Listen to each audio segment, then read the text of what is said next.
this video.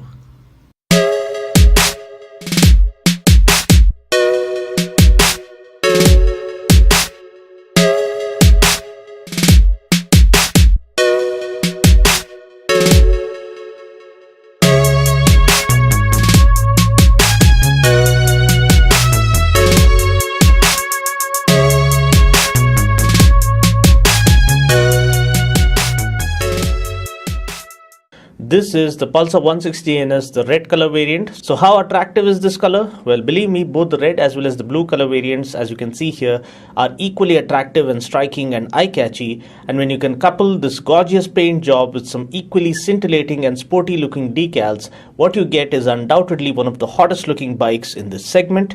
Now let me give you guys a quick overview of the Pulsar 160 NS. The first thing that falls to the bike's favor is its 200 NS inspired styling, which lends the bike great road presence. Also, the headlamp featured on this bike is the most powerful in this segment. We get a 55 by 60 watt headlamp on the 160 NS, whereas the rest of the bikes in this segment only offer a 35 by 35 watt headlamp.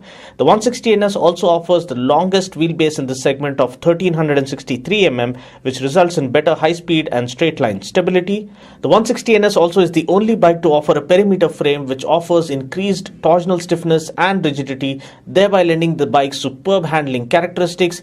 And you can experience this firsthand when you test ride this bike.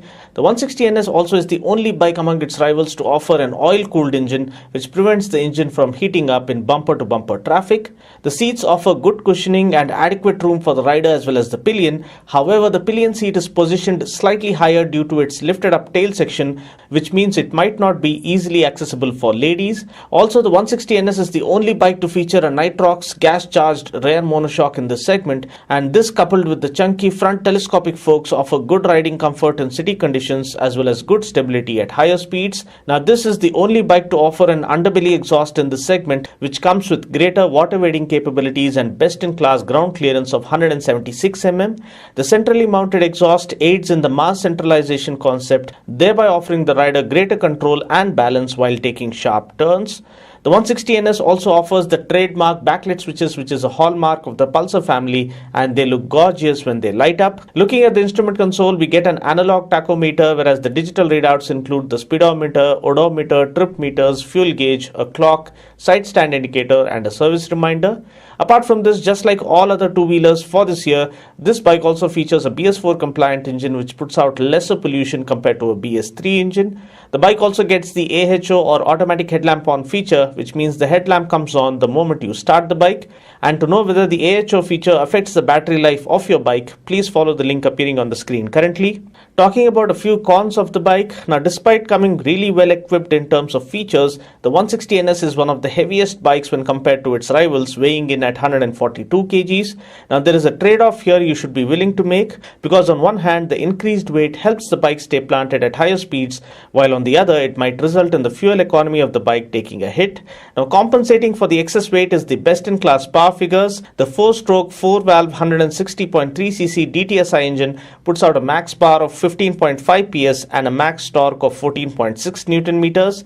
Now please note that this is the only bike in this segment to feature a 4-valve engine, which allows the engine to breathe easy even at higher RPMs, so that falls to the favor of this bike. The second most not so satisfactory thing about this bike is the skinny rear tire. Now I do agree that we Indians are fascinated with fat rear tires, but when it comes to road grip, what really determines better performance is not just the tire width, but the softer compound material used in tire construction. Now I believe this is a 110 by 80 Zapper C rear tire from MRF, which is made of high performance compound and comes with a rounded and extended shoulder profile, which promises superior grip on wet road surfaces and good traction overall. However, I do agree that the radial rear tire on the Gixxer offers greater confidence while trying sharper lean angles compared to this one. Seat height wise, I am 5 feet 6 inches tall, and I felt quite comfortable riding this bike around in city conditions during my first ride review. So in my opinion, it should hold good for average height riders and riders up to 6 feet tall.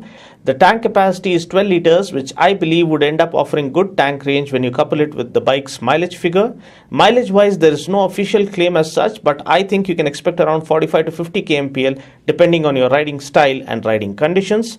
The ex-showroom price here in Hyderabad for the Pulsar 160 NS is rupees 81,226, and to know the exact on-road price for this bike here in Hyderabad, you can call the number appearing on the screen currently. Well, that's pretty much it for now. I just hope you found this video useful. Until next time, this is Dino saying ciao. Take care, God bless, and ride safe.